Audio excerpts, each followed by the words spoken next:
Good day. For those of you who do not know us, we're the instructional staff for ECE 150, Professors Hiran Patel and Werner Dietl, and Douglas Harder. In this topic, we are going to be looking at issues with arrays.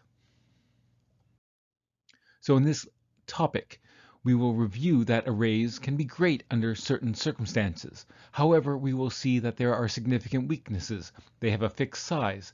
It's expensive to move many of the entries of an array, and all the entries of an array must be of the same type.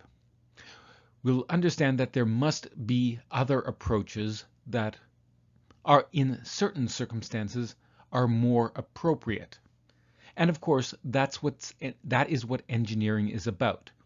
There is no such thing as one solution fits all.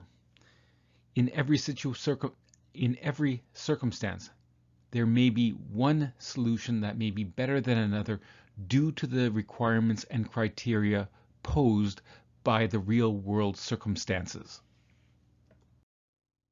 Up until now, if we want to store an arbitrary amount of data, we had to use an array. We can create structures and classes that have a fixed number of member variables, but we cannot dynamically change how many member variables a class has. So consequently, if we want to have an arbitrary amount of data, we must use some sort of array structure, at least up to this point. Recall, however, that arrays occupies a block of memory, and that memory must either be statically allocated by the compiler on the call stack or dynamically on the heap by the operating system. In either case, you cannot go back and change the amount of memory that was allocated to a particular array. Now, arrays can be very, very fast. Accessing or changing a single entry in an array is a very fast operation, and this is sometimes called random access. It is possible to access any entry of the array, and it doesn't matter whether or not it's the first, one in the middle, or near the end. You can access them all in the same amount of time, and this is sometimes called random access. Now, if the array itself is also sorted, then it's also possible to search it much more quickly than if it was not sorted. However, suppose that we have the following array. The array has a capacity of 20, but it's currently only storing 10 pieces of information. Well, in this case, suppose a new piece of data came along and we wanted to place it first in that array. Well, if that's the case, suppose we insert 17 into the above array. That would require us to move all the other data over. So this requires 10 copies, moving one entry to the next in the array. Another issue is, suppose we normally have an array where, for the most part, we're storing only 10 items of data. But in the worst case, you may actually have to store hundreds of items of data. Wouldn't it be a waste to perpetually have a sufficiently large array that is appropriate for the worst case scenario when you may only need the worst case scenario once in a blue moon?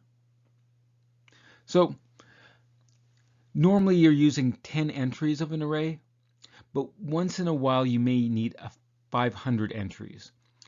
Do we allocate an array of, say, 1000 for all time, just so that when we do need that much memory for a very short period of time, that it's available? Now, this is not going to be that much of an issue with larger general purpose computers, where memory is cheap. But consider an embedded system. If you have additional memory, this is going to increase cost through additional power consumption, additional weight, additional heat, and additional cost. Now, increasing these also has cascading effects. Increasing the power consumption may either decrease your battery life or increase the battery capacity that's required. If you have a larger battery, this is going to increase the weight of your deliverable. Increasing the weight may either decrease portability or increase weight-bearing structures. Increasing heat as a result of having more memory may either require larger heat sinks and/or cooling apparatuses, and that is also going to further increase the weight. Alternatively, larger amounts of heat may also decrease the lifetime of the product. Finally, all of these will increase your costs, which will decrease your competitive advantage or decrease your profits. Now, there's also an issue with operating systems. The purpose of an operating system is to provide services for running programs or tasks. Consequently, the operating system will be keeping track of a number of queues. A queue is like a lineup in a grocery store or a bank. However, now the queues in an operating system are where executing programs may perhaps be waiting for a resource. That resource may be waiting to use a printer. A task may be waiting for additional memory. It may be waiting for input or, I don't know, some sort of signal. All of these are going to require the operating system to keep track of the executing programs while they're waiting. Most of these queues are often going to be empty or perhaps filled with only one or two executing programs that are waiting for a particular service or some sort of input.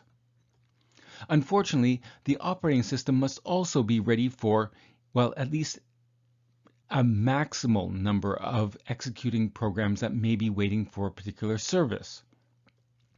So every time we have a queue, be it waiting for the printer, waiting for additional memory, or waiting for a signal from a sensor, do we have an array of size 256 for each such service? How about an array of size 512? If most of the time these queues are empty or close to empty, there's a lot of wasted memory inside the operating system. And if this operating system is for an embedded system, that's an even more significant cost. Now, suppose we have two arrays as shown here. Each of these arrays has a capacity of 20, but we've only filled them up with data, in the first case with 6 items of data, and the second with 8 items of data. If we wanted to concatenate these two, not a problem. We can copy all the entries from the second array to the first. Now, this is still going to be slow if the arrays are significantly larger than what we show here, but it's a reasonably straightforward process. It may be also more intelligent to copy the array that has fewer entries in it into the one that has larger entries in it. However, what do we do here? In this case, both arrays have a capacity of 20, and each has 16 and 14 entries in it respectively. How could we concatenate these two arrays? Well, with some thought, you'd realize, we'd better allocate memory for a larger array, perhaps capacity 40. However, then we have to copy all the entries from the first array over, and then all the entries from the second. This is going to be expensive. Now, suppose we have a string that we are editing. For example, here's a string. Strings by default are stored in an array.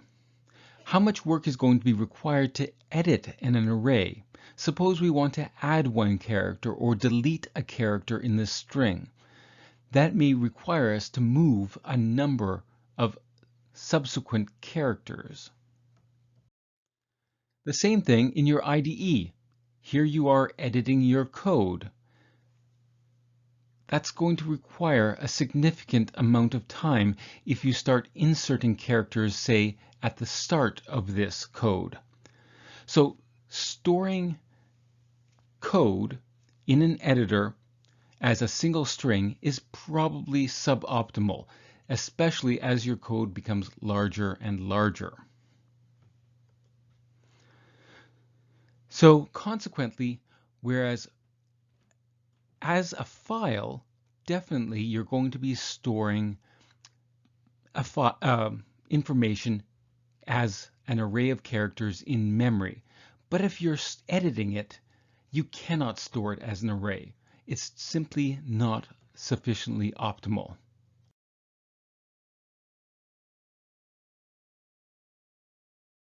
Here are the references, the colophon, and a disclaimer. Cheers!